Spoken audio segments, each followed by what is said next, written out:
miss 2 marks, they lose 2 marks from their 50 marks or whatever. So the students have incentive of being there. Once they are there, they get converted because they realize that you need to be there to be able to build one skill on the other. Those who are there will get full marks. But your theoretical papers of, you used to set the paper and check the answer sheets. So the questions that I would set would depend, would actually correlate to what happened in class. So give 10 lines on cross-examination that were given in class. So a student who did not attend the class could not anyway answer that. So you tweak the system in gearing the question papers as to what happened in class, and you give marks to people attending the class. Those who attended were scoring paper 80%, 85%, which is unheard of in law school. But it boosted their overall marks for their LLM also. And those who did not attend lost out negative marking plus not being able to answer the theoretical paper. So they actually lost a year. But with that, I managed to have 100% attendance. So I'm just giving you an instance on whether it's research, whether it's assessment, whether it's teaching method. You need to innovate within yourself, within your whatever limitations you have. And there's no reason why you can't make things change or improve. Any questions? Those were coming.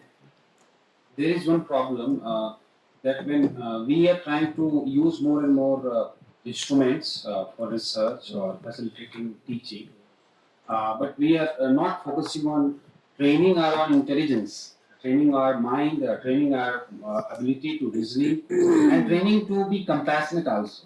Somehow the training part is more invested towards outside the instrument what we create and use. And I remember there is a word techne, the technology, the techne word came from Greek, Latin, which means art or a skill. And that art of a skill was very holistic in nature because people were believing in developing their sense and sensibility rather than going outside and developing tools and technology. So that's a big challenge for a researcher because nowadays we are focusing on computers, but our abilities of reasoning and intelligence are, I think. Which is the reason I strongly feel that should the faculties have a chance of going through TOTs, nobody's teaching substantive law, procedural laws, but there's no harm in learning new teaching methods to apply the knowledge you already have.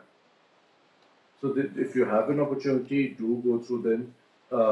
It is important because some of the courses, particularly mediation is a life skill actually.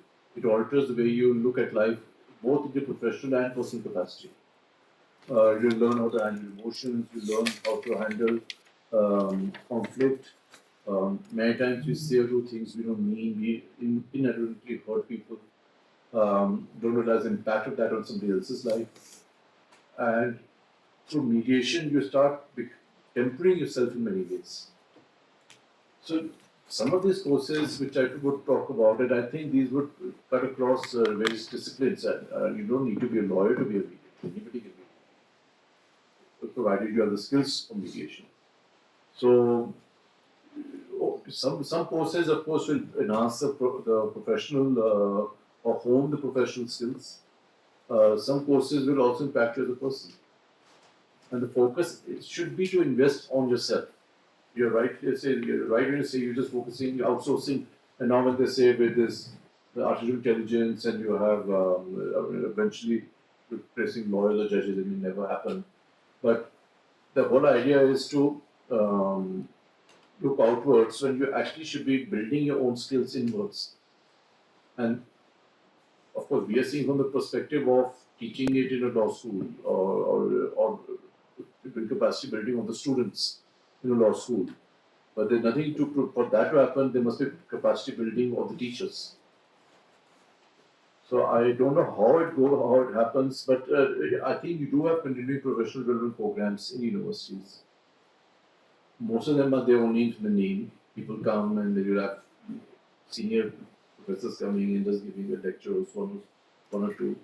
That's not the kind of program I'm referring to. I'm talking about intensive one-on-one learning That is something, or training. In our TOTs, what we normally do is we first put the participants, the teachers, as we would put the students, they go through the course themselves for the first 1.5 days, 10 to 5, are the timeline, and it's a whole day course. And in the next 1.5 days, the teachers are then practicing those skills on volunteers or the guinea pigs. So the teachers are practicing on those volunteers, whereas we are just trying to see whether the structure that the review was correct or not. So the whole process is that it's the entire 3 days is interactive. There's no theory, there's no lecture, there's only exercises. And first the teachers performing, and then the teachers giving, acting as faculty to give the feedback. Once the teachers, the faculty learns those skills in this kind of training program, and they practice their hand year after year, term after term with all the students in the universities, they will master, they'll internalize those skills. And then they have refresher programs, and they have more advanced programs, how to deal with, say, expert witnesses, for instance. Or you cross-examine an expert witness, he knows more than you do about the field. How would you pin him down? So there are more and more advanced techniques, but at least the basics have to be, should be, you start with basics first. Any other question? Because I've been told we'll be winding up at 12:30. I'll have to leave to catch the flight. We have about half an hour. I also wanted to talk to you about PIL advocacy because the normal trend is there's a reason why we will talk about that. You see, when we talk about PIL, it is, I assume you all know what is PIL, Public Interest Litigation. Anybody would like to define it? Publicity interest Not become publicity interest, a political interest litigation, but what is it basically?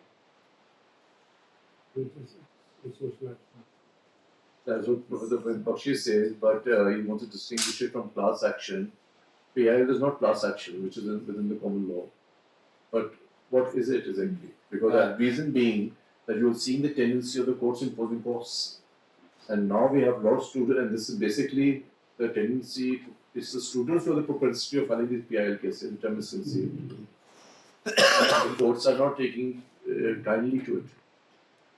So I thought we'll have a very deep discussion on what is PIL, so that at least if you're as faculties, you know what's something like this going on, at least you should be able to guide the students. What can be filed, what can't be filed. So yes, anybody, what is PIL? And somebody is a person who is underprivileged people or maybe for environmental issues and those cases somebody represents. Okay. It started in America as a PIL concept in Gideon versus Wainwright, a judgment by the Supreme Court of America, where prisoners used to write a letter to the judges, and that was treated as epistolary juridics. From there, S.P. Gupta in India also invented that Husainara Khatun case and many other judgments of the court, which is related to PIL. And the main purpose is if there is any violation of legal right or any violation of fundamental right in the Supreme Court, so we can approach directly to the court as a public spirited citizens to The locker standby rule is relaxed. yes. Well, even within the common law system, think about it, if somebody is a minor, then at the legal guardian can file a case, local charges relax, somebody is insane, to next friend. Relaxation of locus standi or epistolary jurisdiction writing a telegram, is that the distinctiveness of PIL? But that's even within the common law system. Okay, so let's just, when you talk about public law, Judul Shah's case, with one individual, the staff was picked up for murdering his wife in 1953, put through trial. Sessions judge acquitted him in 1968. He was released on further orders. Those orders didn't come till when PIL was filed in the Supreme Court. And he was released. He had spent 14 years in jail without after his acquittal. It's not a public cause. That's an individual case. So if you see from that angle, now you see we have PIL the way we have in India was not conceived in the US. US is basically there are many public interest mechanisms. One of them is class action. Class action, we have an Order 1 Rule 8 CPC, where any member of a community can trigger off judicial action on behalf of the members of the class. So that is a different concept altogether. That is within the common law system, where the judicial function is adjudication. There is a problem, the judge decides that conflict on behalf of whether it is in favor of the plaintiff or the defendant.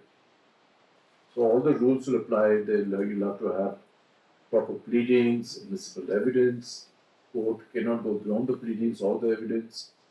Court will apply the principles of law to decide the dispute within the adversarial system. So that's class action. Also called public interest litigation in US. Indian PIL is completely different. In an Indian PIL case, we started with Usar Khatun's case, as you pointed out, unemployed business case. People languishing in jail for periods longer than had they been tried, convicted, and given maximum sentence. So if you're got to be in there for 6 months, you're already sitting there for 20 years, awaiting trial. Children being born and brought up in jail, rape victims not having any place to go, they need to be called for trial, put them in jail. Mentally ill patients, put them in jail, so on and so forth.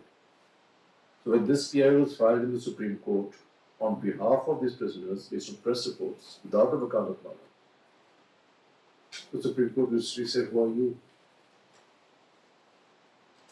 And the answer was, "Well, you're not the judge. Put it before the court." So the matter went to court. The court entertained it, because the reasoning was Article 32 says right to move the Supreme Court is guaranteed. It doesn't say who can move the Supreme Court or you can move the Supreme Court. All it says right to move the Supreme Court to protect fundamental rights is guaranteed. So it's a constitutional obligation of the court to protect the fundamental right, regardless of how it's who triggers of that action. But think about it, there's no dispute. You can't keep people in jail for 20 years without trial. There's no adjudication. In Rudol Shah, 14 years after acquittal, there is no adjudication, there's no list. Barguru blinding's case, another offshoot. People blinded by police in police custody to teach them a lesson using needles and pouring acid into their eyes. Again, there's no dispute, you can't do that. So in the traditional PL cases, there is no adjudication. This is remedial jurisprudence to protect the fundamental rights of the impoverished or disempowered. It is from the remedial nature that all the features flow. Because it's remedial, anybody can move the court. That's why local standard is relaxed. Because it is remedial, Supreme Court can go beyond adjudication, can lay down guidelines when there is no law. So Vishaka's case, no law on sexual harassment of women in the workplace, Supreme Court can lay down those guidelines. So there's a vacuum, but you need some judicial action to protect fundamental rights. If there's no policy, the court can lay down policy. To protect fundamental rights, the courts can run mental asylums. It is because you're trying to protect fundamental rights, the writs can be not only the 5 traditional writs, but any order in those nature, including compensation. Everything flows from the remedial nature of PIL. It being collaborative, remedial, non-adversarial, with the view to protect rights of the poor. S.P. Gupta, Supreme Court Trade Politics, expanded PIL to include what could have been dedicated as class action, whether it's environment protection, whether it's corruption cases, diffuse collective metaphysical rights. If there is environment pollution and there's a slow deprivation of life to those who violate Article 21, I also have a stake. But in the traditional PIL, the petitioner must never have a stake in the matter. But the reason why I say it was politics is that in the traditional PIL cases for the court, since it's not adjudication, that there was no the checks of the common law system on the judge was removed. The judge was not bound by pleadings. Judge was not bound by the evidence. Judge had an active role to play. Judge could do a system-wide reform. So the common law system had checks on the judge to keep the judge accountable. In the traditional PL cases, this because it was outside common law system, these checks were not there. But there was no damage that could be caused. You're protecting the fundamental right of the poor. But when you come to S.V. Gupta's case onwards, environment protection, etc., but the implication of bringing those cases in PIL is to bring even those kind of cases where there is a dispute or can be conflicting interest, minus the checks on the judge's power. So the judge can then do what they want to do. Basically, the Supreme Court has relieved itself of the checks of the common law system by expanding PIL to bring in diffuse rights. It's all. That's what Mr. Bakshi says. It's politics of poverty as far as traditional PIL is concerned. The expansion of PIL subsequently was to bring in politics, institutional politics, that we hijack, we creep into the areas of other branches of the government and we take over their functions. Minus the checks on the judge brings in the issue of judicial accountability. Can the judge do whatever they want to do in a PIL, because it's called a PIL, which relates to environment, so you're doing valley, balancing competing interest of environment, development, limestone quarrying, so defense interest. It's a court doing the balancing act, not government. And the court can do that without any common law check limitation on it. They can ignore the pleadings. So that is a broader issue. But that obviously led to misuse of PIL. Because it was misused, of course, are imposing costs. So you had the 2010 judgment of Balwant Singh Shoffel, where the court laid down certain guidelines that it is for the court to see that prima facie a case is made out. The court must prima facie be satisfied with the credentials of the petitioner and so on and so forth, which has damaged PIL. Because if I to see bonded labor today, and I want to file a PIL, I will first be asked to satisfy my credentials. I'll be first asked to say why I want to do this case pro bono. I'll have to give my Aadhaar card. I will have to give security that if the court finds there's no merit, they can impose cost on me. Why would I want to entangle with the court? I said, let there be bonded labor. So the Supreme Court itself has damaged PIL movement by having these kind of rules, which may still could be justified to check misuse of PIL for the diffuse rights PIL. But in the process, it has damaged PIL even for the court.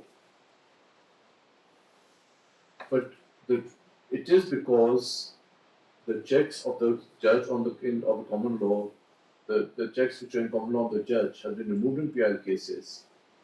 It is because of that it has resulted in subjective excess of power and hence arbitrary excess of power. So in one case, the court may entertain a PIL which could be completely frivolous. In another case, even if there's merit, the court may say nothing doing, cost of up 50,000 or 1 lakh. And there's nobody to stop the judge. Because structurally, you're going to enable the judge to do whatever he wants to do. It's not a question of motives or malafide. Judges have their own prejudices, they have their own conditioning, they have their own thought process, their own ideology. Even if they're acting genuinely, even if they're acting bona fide, they may genuinely feel this is a misuse of PIL, when it may not be. And on the other hand, the cases which don't merit interference, judicial interference, the court may genuinely feel it's a case which merits interference. So what we have done by using PIL, initially it was used by the Supreme Court to regain its legitimacy it had lost after the emergency, ATM level court, etc. Like Parliament, like Executive, even the Supreme Court had lost its credibility.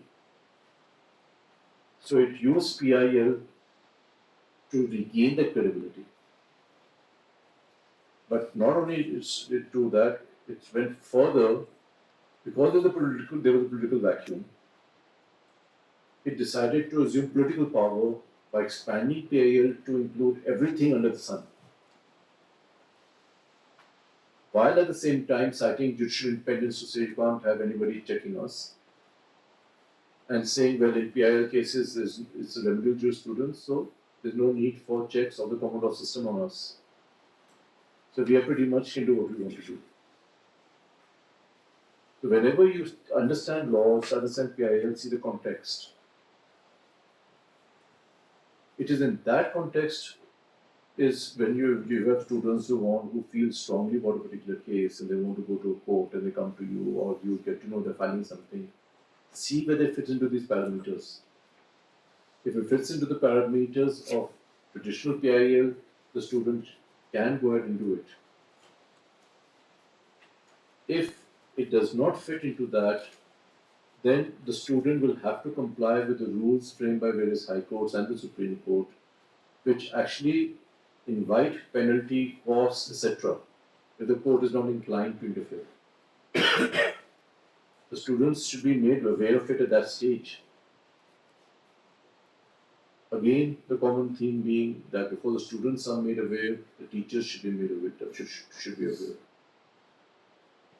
So the faculties themselves need to go into a bit of course correction. What is PIL? It is taught as one segment of the constitutional law course, whereas it is actually outside the common law system altogether. It's a completely new jurisprudence. No other country has it in the form we have it. The universities where I taught PIL is again, now this is yet another instance of teaching a substantive law subject in a CIT method. The places where I've taught PIL, I've not taught it through lectures. I've taught it, I've taught it at universities like Warwick, Cardiff, Sheffield, Oxford, for a for an audience which is familiar only with common law. They can't even think outside common law. So for those students, the way we teach it is by giving a pre-read, of course, but basically formulating discussion points and asking them to debate it. So you divide the class into smaller groups, take a discussion point. I've just mentioned the traditional judicial role is adjudication. Judicial role in a PIL is beyond adjudication. Court can be an ombudsman, monitor, an investigator, a forum, an administrator, a legislator, a policy maker. So a discussion point can be, is the judicial role constant within the common law system? Or does it vary depending from the society to society, depending on the needs of that society? Is there a uniform judicial role in the first place? And if not, what are the implications for doctrinal separation of powers? So if you have students working as a team of 5 students or 10 students, debating these points, taking on the nuances of PIL for or against, they will learn through that process. To understand judicial role, they'll have to understand judicial review. They will have to understand the limits of the law. They'll have to understand the adversarial system, checks on the judge in the common law system. To understand doctrinal separation of powers, they'll have to see whether separation of powers in US is the same as that in India. We don't follow a strict separation of powers. We have an insulated judiciary having extensive power over executive legislature. The distinctions that students will find out. They'll talk about the implications of this kind of a role If the judicial role is beyond adjudication and it is political, then can the court talk of independence or installation of judiciary or a political role? It can talk of that for a judicial role, but can we really expand judicial independence and to a political role so as to avoid judicial accountability? You can have discussion points on judicial accountability. You can have discussion points of using a litigative strategy to provide access to courts. The point is, this will be debated by students, not the faculty. So you teach this through discussion points, dividing people in groups, but it's not like doing a project or something. It is like coming, and this is done in that 1 hour class itself. It's not done outside, right? There's no extra hours for it. In Delhi, NLU Delhi, when I was teaching PIL, in this method, in that 1 hour slot which we got, 40 minutes was for presentation, 20 minutes was for a class discussion. So it can be done within the existing credit that workload you have. There's nothing to prevent all of you from teaching hardcore substantive law subjects through these kind of mechanisms, as opposed to lecture or case methods. So it does not add load on you. Students are made to do the work, and this is they're given marks for this. So that if a student knows that if he or she is part of a group and he or she does not turn up, that student won't get marks. So if this is made, if you, and you're giving marks not for whether the student is right or wrong in the presentation, but for taking part in the presentation. So there are many ways by which you can do these subjects, but using PIL advocacy as an instance of how you can even teach substantive law subjects in this. So PIL advocacy itself is a growing area of concern. We ought to have a standalone subject on PIL, because it is actually the most powerful tool the Supreme Court has. It is actually virtually running the country. So you can teach as much law as you want to, if everything is subjective and arbitrary and depends on who's holding a particular seat in the court, then law is as mythical as your academia talks about. The neutrality of law is mythical. So all that theory is all okay, but we see it in real life. Okay, so since I have to wind up at 12:30, we have 10 minutes. Any questions, please? Sir, I have a question as well as an observation. Sir, unlike the medical profession in India, where theory is integrated with practice, for example, a doctor who performed a surgery yesterday may be taking the lecture on anatomy today. But in the legal profession, theory is not integrated with practice. As the law professors, they are not allowed to, like full-time law professors, they are not allowed to practice. So one of the solutions which has been proffered for this problem is that the BCI should relax the rules first to allow the law professors to practice.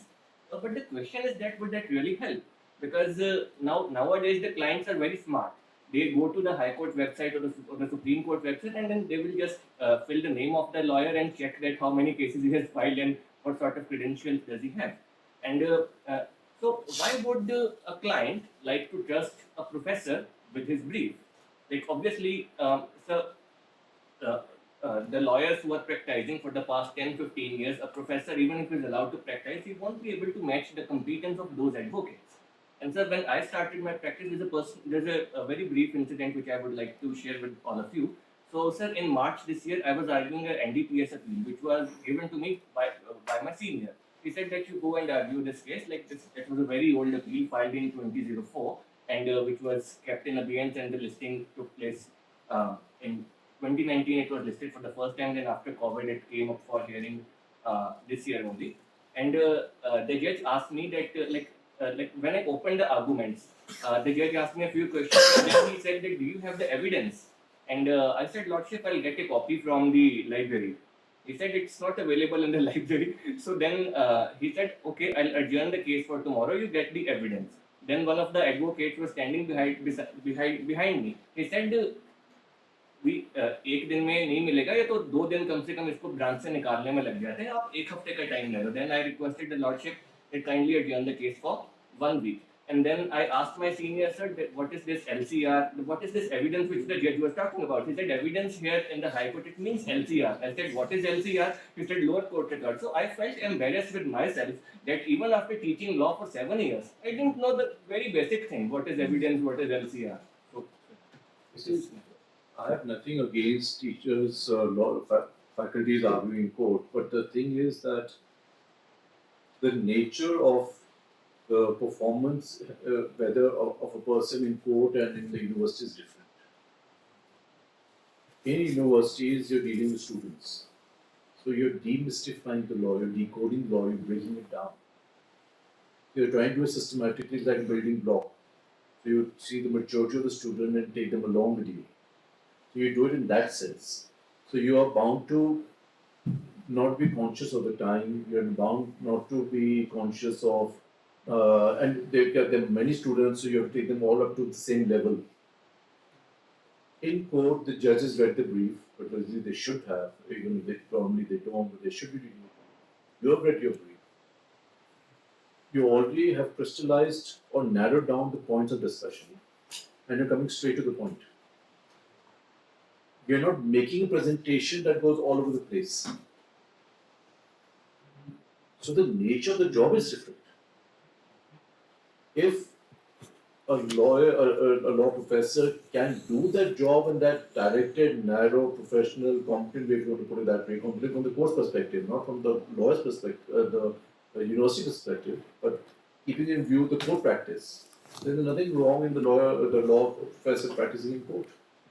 But the challenge is that it doesn't happen that way because even as I have very different hats and I can see so after years I managed to reconcile them. Being adversarial in the morning and then having a consensual approach in mediation in the afternoon. So a typical day would start by going and giving a lecture, then going to the court to argue a case, then coming back and doing mediations. And then if I have to act as an arbitrator, then getting to the adjudicatory role. Not everybody would enjoy doing that. And even if those who would enjoy, they need to have the ability to do all that, to be able to switch from one role to the other. If somebody can do it, they can do it. Then they should be able to do everything and practice and teach and be a mediator or whatever. So conceptually, I don't think there's anything against it. It's only from the practical point of view that a law professor will feel handicapped in having to sum up whatever he wants to say in 2 minutes. As law professors, we're used to taking a whole class of 1 hour. So that's it. That's one difference. Also, the practical aspects is that the practical points of what is LCR, what is evidence, what is process reform. If you want to avoid a case, there are many techniques. Take a Passover, you never reach again. Whatever things you want to do, all these things come by experience. So if a law professor is going only for one case, he's bound not to have that experience, and that can be used against him by the other side. So it is in that context there is this hesitation that should a law professor be allowed to have the audience of the court and deal it like any other lawyer. So that's one aspect of it. The courts have taken the view that both are full-time jobs. Being a lawyer is a full-time job, but you can, as a visiting faculty, contribute to the development of law by also teaching. But you can't do full-time teaching. If you're doing a full-time job in a corporate firm or somewhere else, in the in-house counsel, you have to surrender your license to appear in court. And within the universities, the job of teaching itself is full-time. So it's for that reason you have those kind of rules.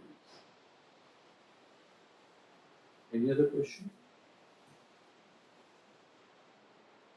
There is also one issue related to law making and law drafting, because in clinical education, our focus is to make a good lawyer, good training of argument. But Uh, Argument comes subsequent when we fail to draft a good law. And in civil law system, at least they are focusing upon a principle-based legislation, and they believe that if they create good law, then it will not have effect of disputes. That is missing in our curriculum as well. Well, we have, you have this body which is this Constitutional Parliamentary Studies in Parliament House. They have these sessions on legislative drafting skills, etc. So I had occasion to go there and speak on that topic. That's a very different branch, that's a very specialized branch. I would be happy if legal drafting as such is taught as a performance skill in law schools. Because, like I pointed out earlier, you have books of pleadings. That can at best give a template or a structure. But when it comes to the relevant facts are, how do you present those facts?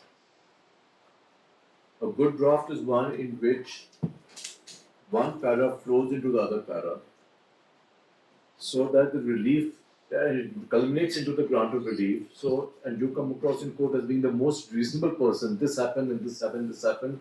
So this relief should automatically go to the client.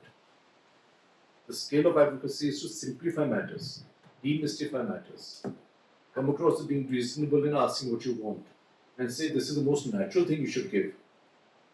To be able to present that without using, by using simple language, no slangs, no legal jargon, proper structure of a sentence.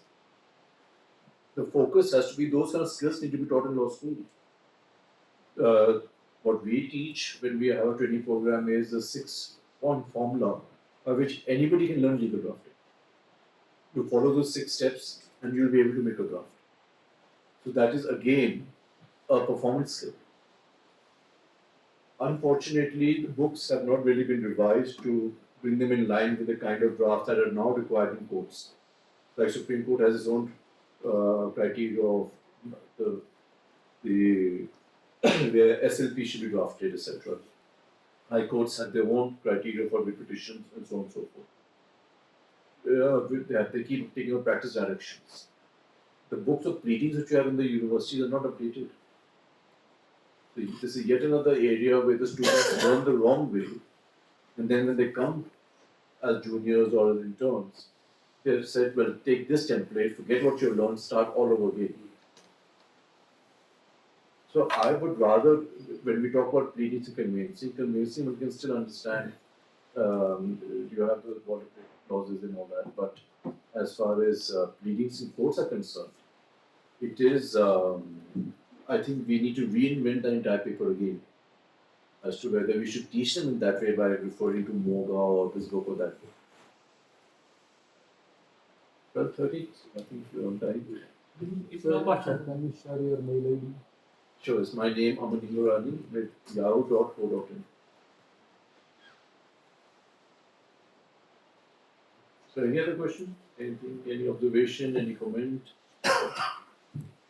Sir, in our curricula, we have introduced legislative drafting as a skill enhancement paper for students. That's very good. It is for 2 credits, and students will be learning how to draft legislation. And to really enhance the skill of the students, many more, as you suggested, this is one of the suggestions what I am going to take from here to introduce as one of the skill enhancement about the advocacy skills. That's one of the good suggestions what I received. Thank you so much for the suggestions. That will be implemented in our next BOS, I promise. There is one book published by Indian Law Institute on legislative drafting. Sorry, sir? There's a book. There is a book published by Indian Law Institute. Yes. Author is T.K. Vishwanathan, Mhm. then Secretary Lok Sabha.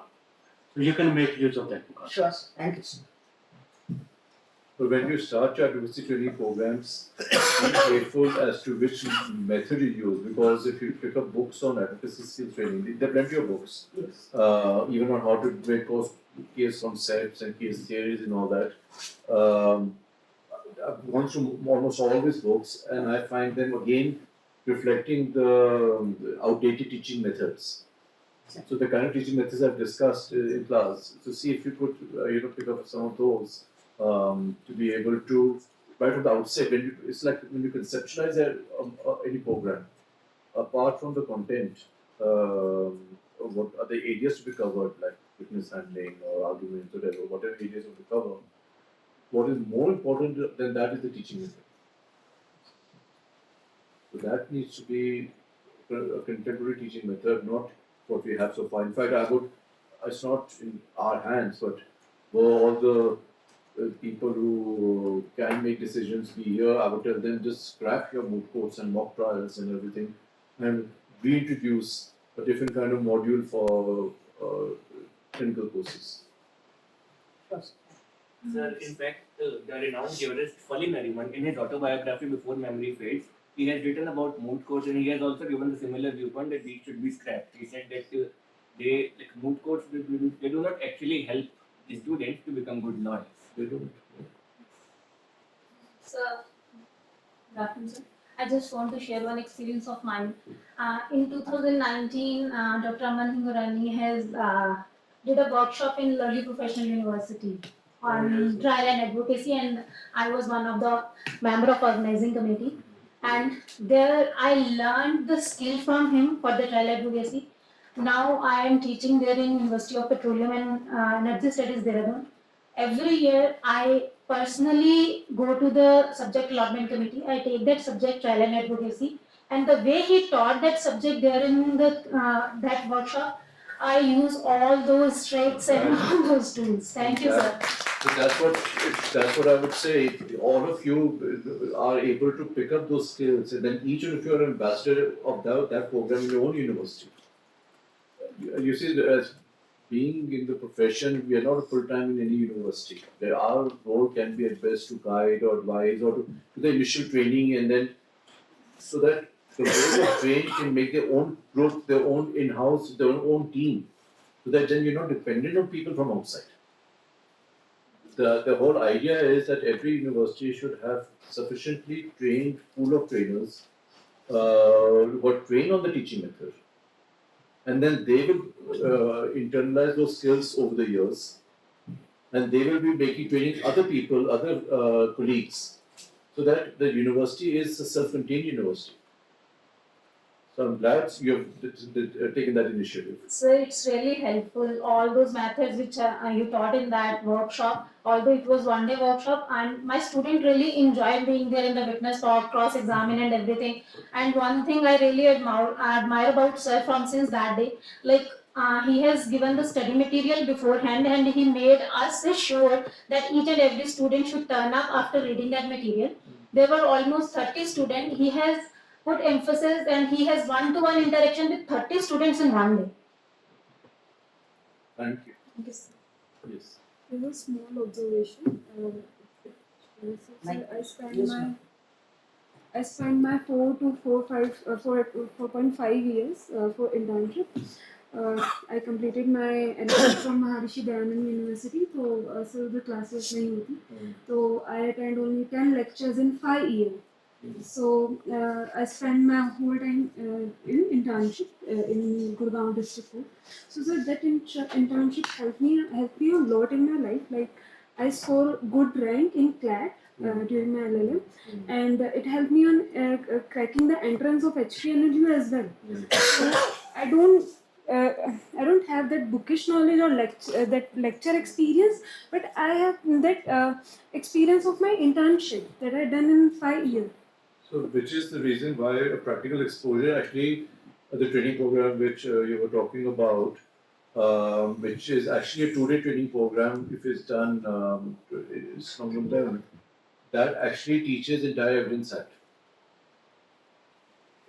without referring to the Evidence Act.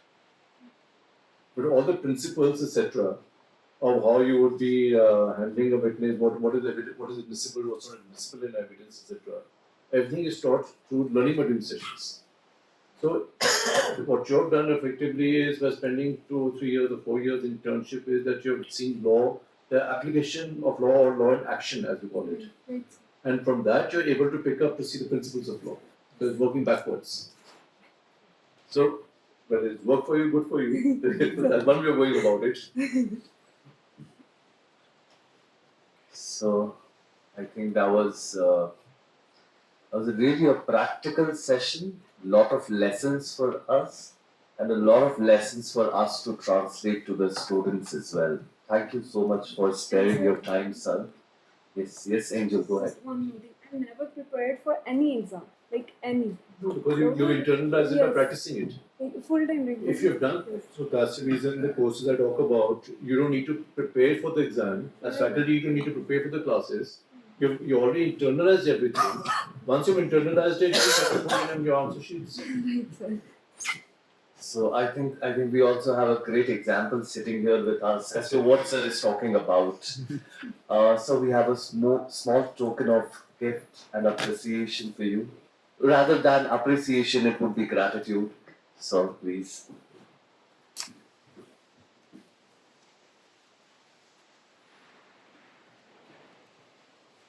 During the whole 2 years,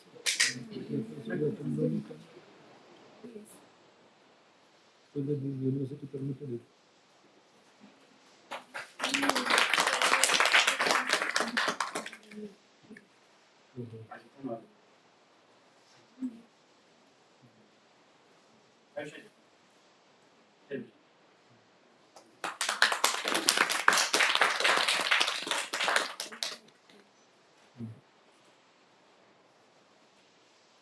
Internship associated with one lawyer.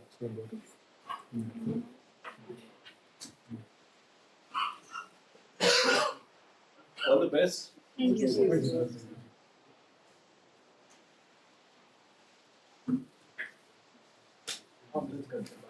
least keep this. मैं इसको table